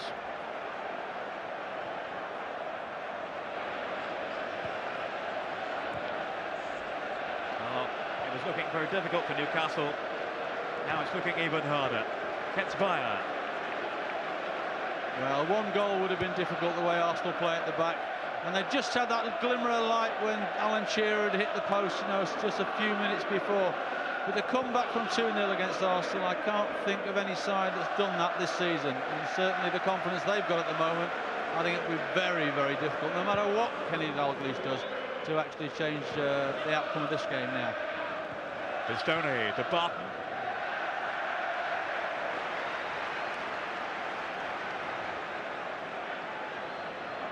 Well, it's hard to see now what they can do, Newcastle, to turn this round. Onside must be the verdict there. Now Newcastle are going to make a change. As we see again, that clinical finish from Anelka. It's all about pace and power. Stuart Pearce taking no further part in the cup final. And Andreas Anderson is on to play up front alongside Shearer. Well, what Newcastle will do, they'll just switch Warren Barton to right back and bring Pistone onto his more favoured left-hand side, and Anderson will get up the front there and give Alan Shearer to some support. Overmars feeding Parler. Maybe some space now for Arsenal to further exploit. David Platt. And that's off Pistone for a corner.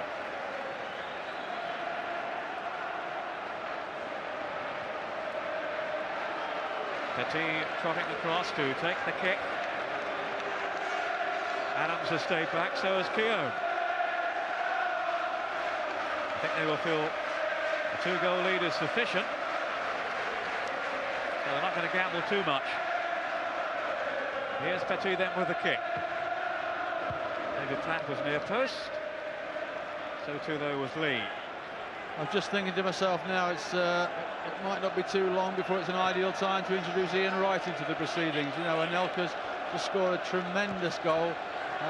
He's had a decent game out there, but it's very, very hot. You would imagine towards the end, because he is playing up there on his own, he is going to tire a little bit, and you wonder if it won't be too long before maybe Ian Wright does get a show.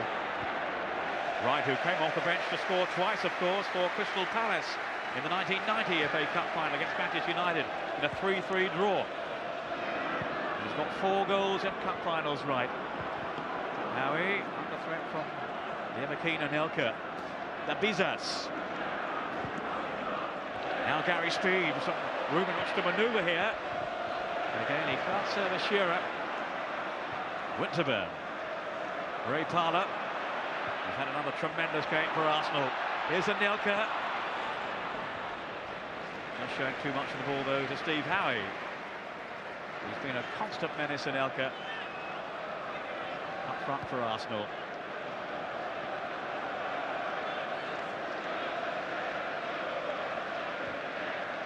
"15 minutes to go. Ketsbayer. Arsenal 2, Newcastle 0. He's going with the form book so far. Adams, who's been such a powerhouse at the back, and Kenny Dalglish wondering now how he can change the course of events.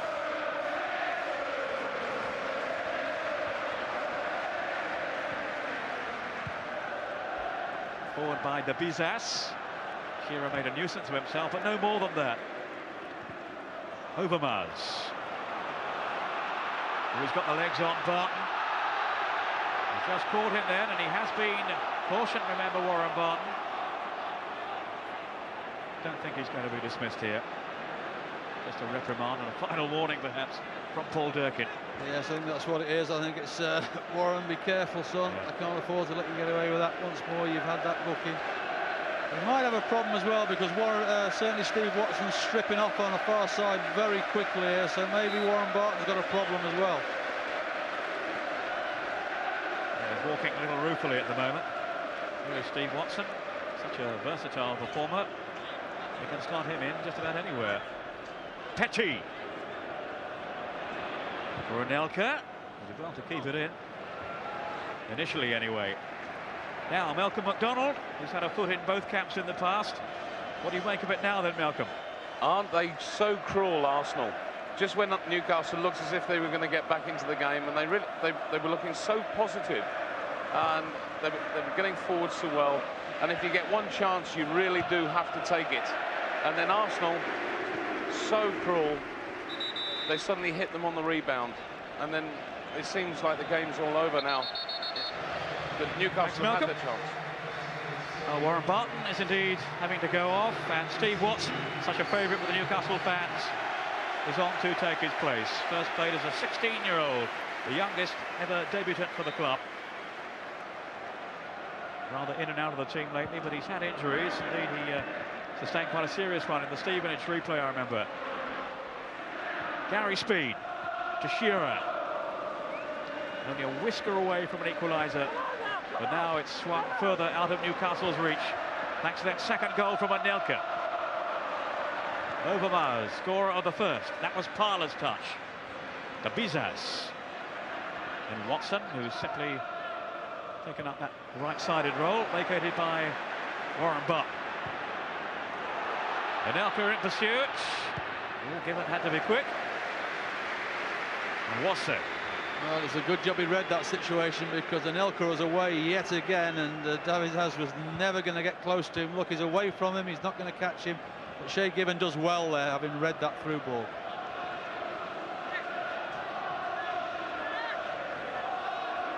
Anelka, who was a controversial signing from Paris Saint-Germain.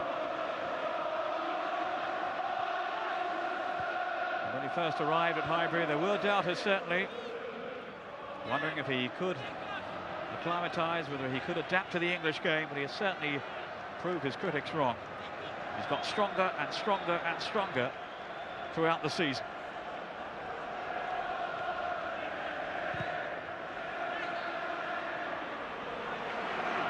Lee. Dixon was equally determined. Here's Petty. Overmars ahead of him with Anelka. This is Anelka now. Robbed of the ball, though, by David Batty. Can't find their rhythm again, Newcastle. That was Petty clattering into the tackle. David Platt, outmanoeuvred by Howie.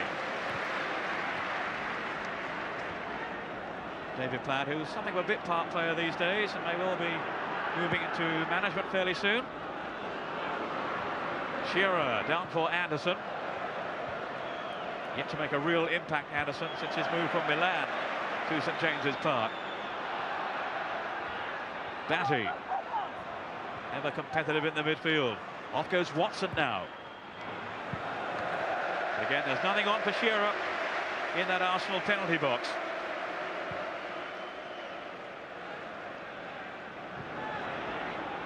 He's had one side of goal, really, Shearer, today, and he so nearly came up trumps. Batty. It was Petit to Vieira. The axis in midfield. Now Overmars might get through here. And would have done, but for the alertness of Nikos De Bizas. We're into the last 10 minutes. And unless something rather extraordinary happens here, you can't see the final going any way other than in Arsenal's direction.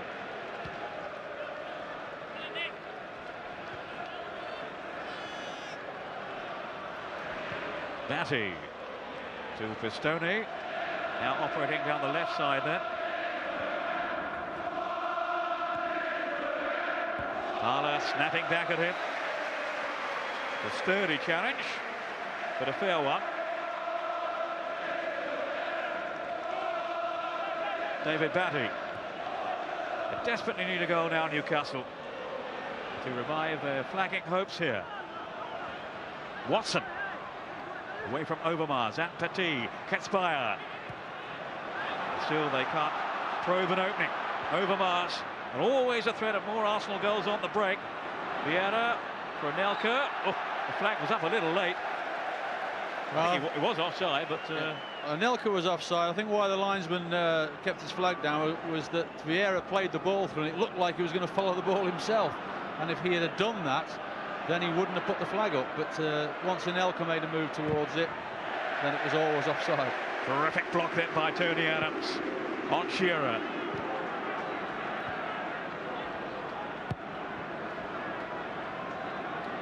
He has played at Wembley before, Alan Shearer, yet to finish on the winning side. This is his first major final, remember.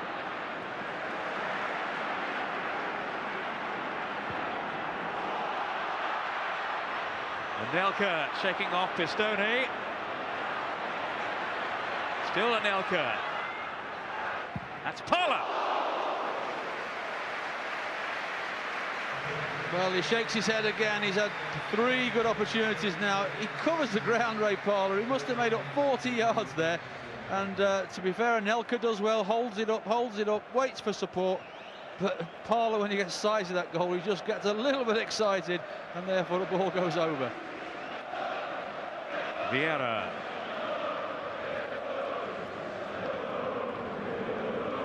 Arsenal still dictating. John Barnes may be coming on for Newcastle. Here's Keown. He and Adams have kept such a tight rein for the most part on Shearer. So as I was saying earlier on, Shearer played here in the old ZDS trophy for Southampton, and he's played here in the Charity Shield. Petit. And up comes Gibbon to deny Mark Overmars.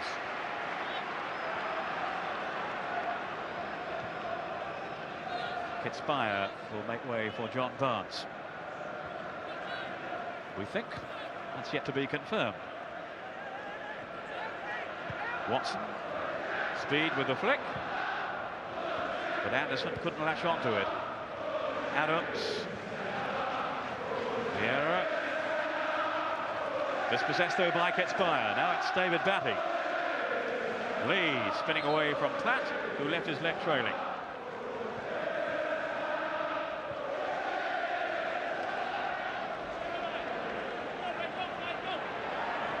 Pistone. That was Keown, Tenor, Ketspire. Now Shearer. What a tackle from Winterburn. No offside. The flag stayed down. Well, that was a magnificent tackle. It really was. It all opened up for Alan Shearer. Although when the ball's played, he's offside. But the linesman didn't give it. But Winterburn got back there from nowhere. I mean, when that ball drops to Shearer, it's a goal. But that's a magnificent tackle.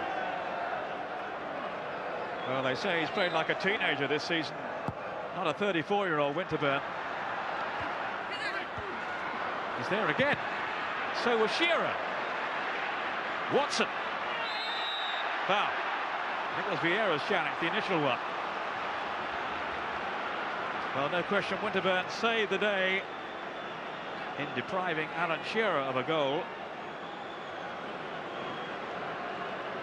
He was on the spot again seconds later. And now here's an opportunity for Newcastle. 5 minutes to save the game. Ketspire now going off. And John Barnes makes his 5th appearance in an FA Cup final. The winner back in '89 with Liverpool. Also played here for Watford, I remember, back in '84, wasn't it, against Everton. And Shearer. Not his day. No, it's certainly not, but he's got it through the wall. I mean, I think it was Well, Overmars on the end of the wall turned his back and it went through there. And thankfully for Arsenal, it was wide of the post.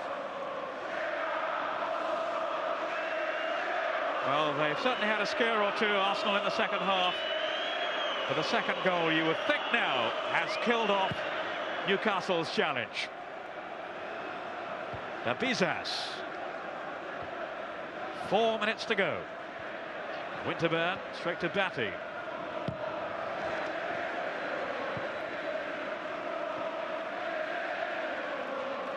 Wenger's team on the verge of the double, and inevitably Ray comparisons with 71. You were around, of course, for the final then with Liverpool. Yes, I think this is a different side. You know, Arsenal in 71 was very strong defensively, as this side is. And Nelka. But apart from that, they're a more direct side in 71. They had Radford and Kennedy up the front, who were excellent strikers, but different. You know, the strikers they've got here, and Anelka and Ray. And Parler going through now. What a match he's had, Ray Parler.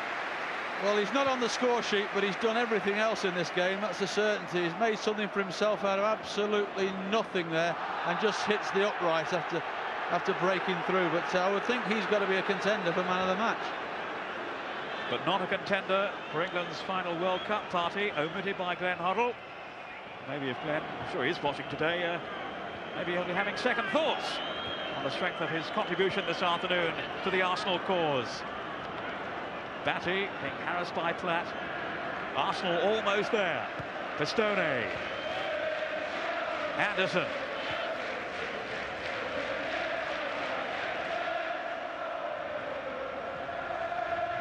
Laid off by Barnes. Anderson.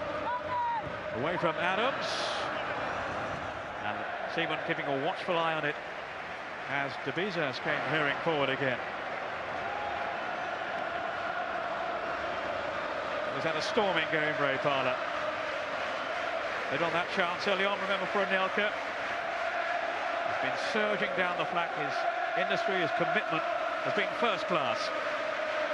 And it's the Arsenal flags which are waving now wildly away to my left. Overmars. Oh! So nearly caught out Shea Given. Very quick thinking.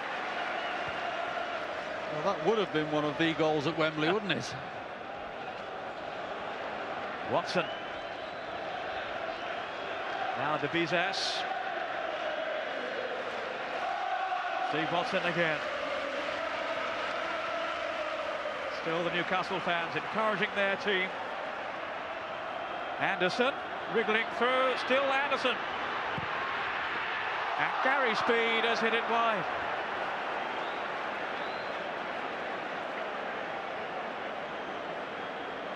And the expressions say it all. Well, that sums it up, doesn't he? What few chances that Newcastle have had, they've just not had that ounce of luck that you need. Anders Anderson does really well here, lays a good ball back, and what's that? Inches, coat of paint, whatever you want to call it, but it's not going to go in for him today, and it's Arsenal's day.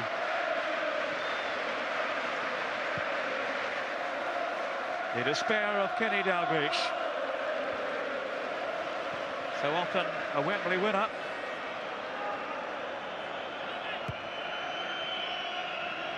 Almost into injury time. Here's Shearer, who's come so close to a Newcastle goal. Keown making sure he made no real impression there, although he has won the corner. Is he going to get his Wembley goal today, Alan Shearer? Bizas has arrived in the middle as well. I think he got his head to the ball there. Laid off to Watson. Vieira. That spidery touch. Goal kick. And maybe Newcastle's last chance has gone. The Arsenal fans certainly believe so. wonderful colour.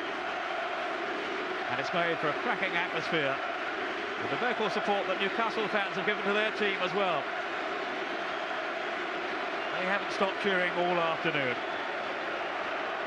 This is Grimondi. I don't think he's going to have time to do too much. Getting his taste of an FA Cup final, maybe, in the dying seconds. John Barnes, who's experienced it all before, but is going to be on the losing side again today. Keown. Bizas looking out for Overmars. I think he's quite a talent, this fellow, De Bizas.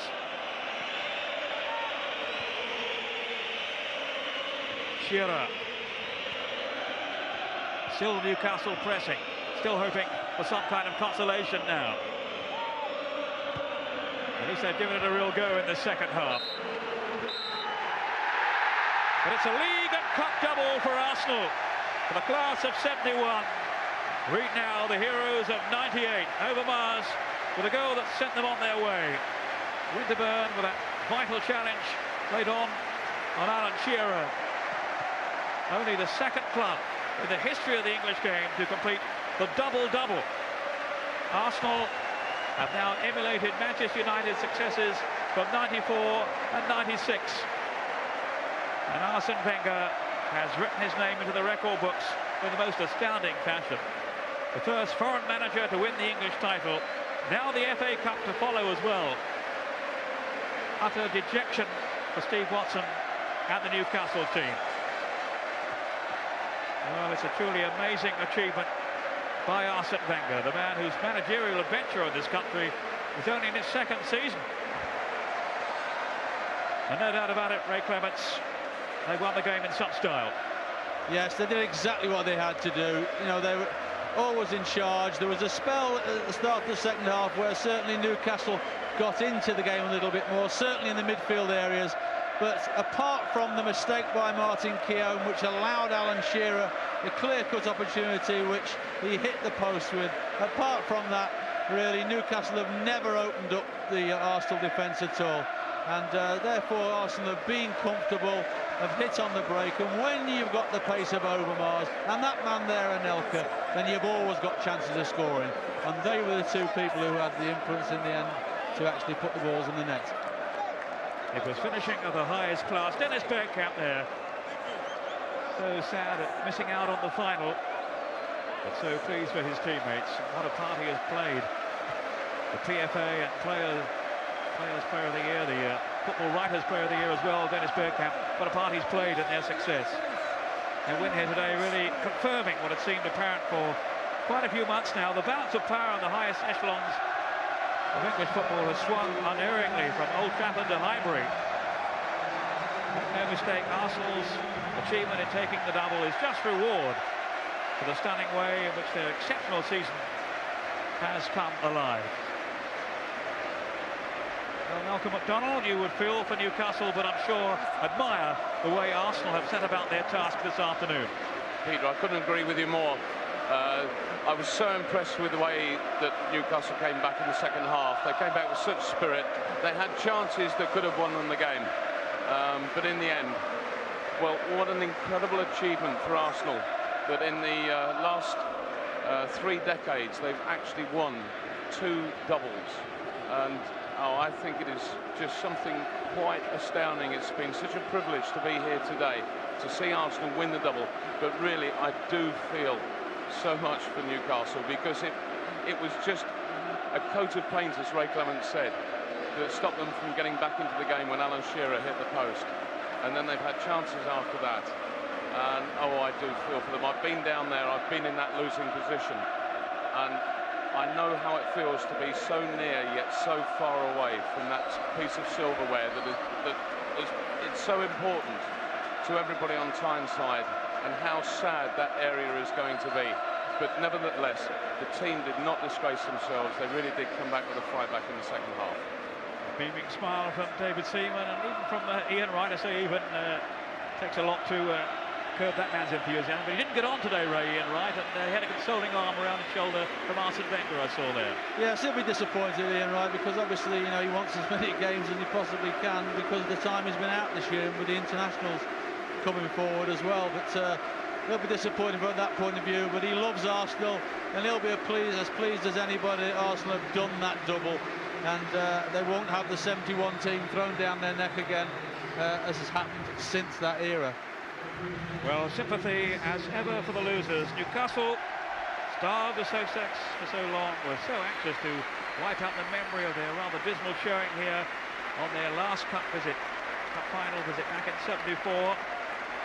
Sir John Hall there, the chairman, who stepped back into the breach after all the unsavoury moments behind the scenes at Newcastle. The loser's medal for Alan Shearer, his first major cup final.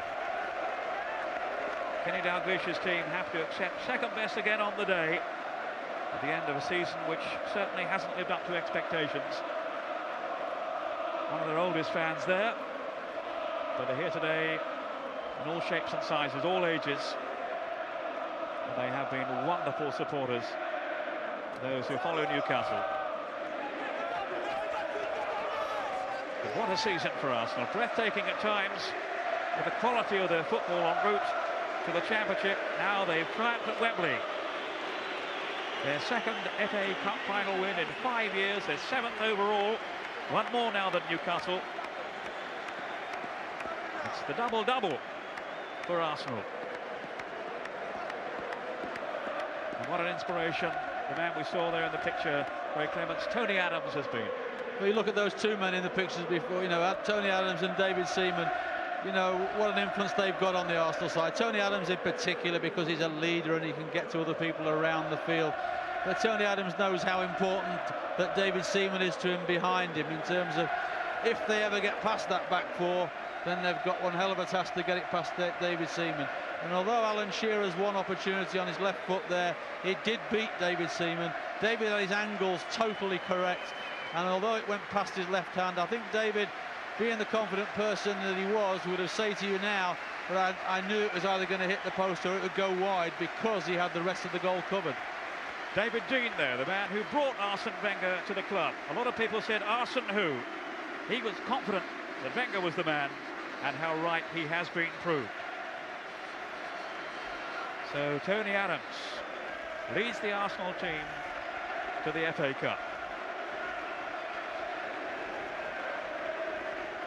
He becomes the first Arsenal captain to hold the trophy aloft on 2 separate occasions.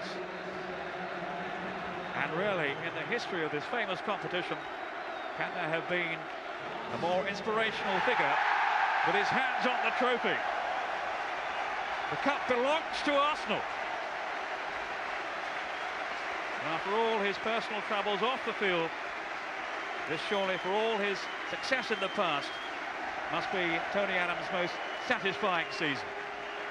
I would think so, because he has had problems this year with injuries, and there was one stage where people wondered if he could actually get back in the side this year. But not only has he come back, he's come back stronger, he's come back a bigger influence, and certainly him and Keown, who's now holding the cup up there, they've formed an outstanding partnership there, which has kept Steve Bold out of the team. But Keown and Adams, very, very difficult to get past, and of course with the understanding of Winterburn on one side and Wright and Lee Dixon on the other, then they proved a very, very strong force.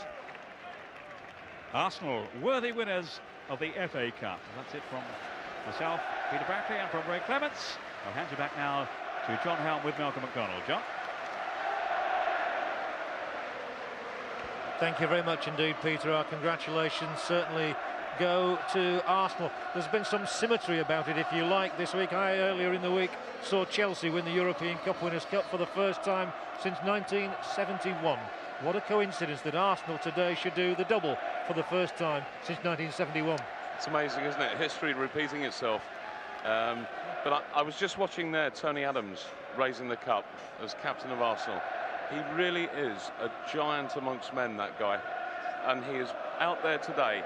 He's taken on Alan Shearer.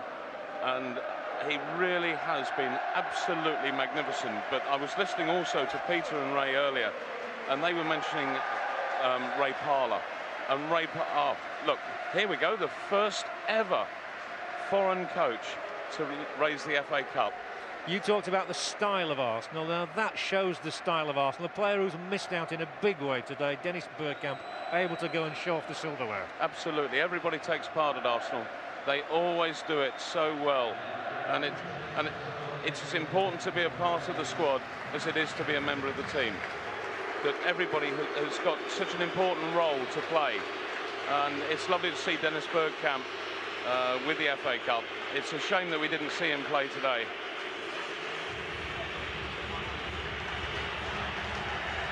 Well, let's have a look at the second goal, which really did clinch it, and how ironic it came only a couple of minutes after Alan Shearer had struck the upright at the other end, and Nelka has had a wonderful game. But that's how cruel Arsenal can be.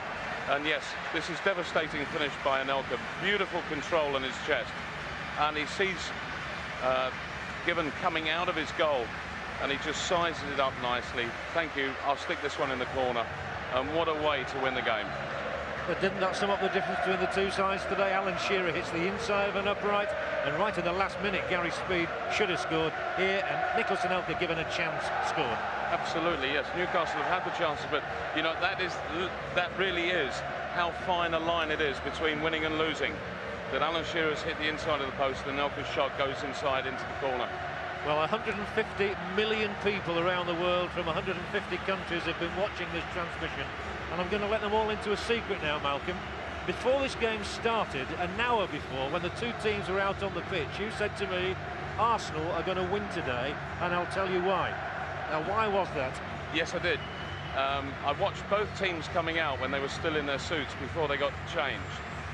And Newcastle, they came out and they didn't get further than the penalty area nearest to the tunnel. Arsenal came out and walked all over the pitch, and they were comfortable, they were at home, and they knew that they had the feel of Wembley. And Newcastle, to me, looked timid and they looked nervous, and that's exactly how they played in the first half. And the second half wasn't long enough for them to get back into it. How great can this team now become? They can get better and better and better. Good heavens, Anelka, 19.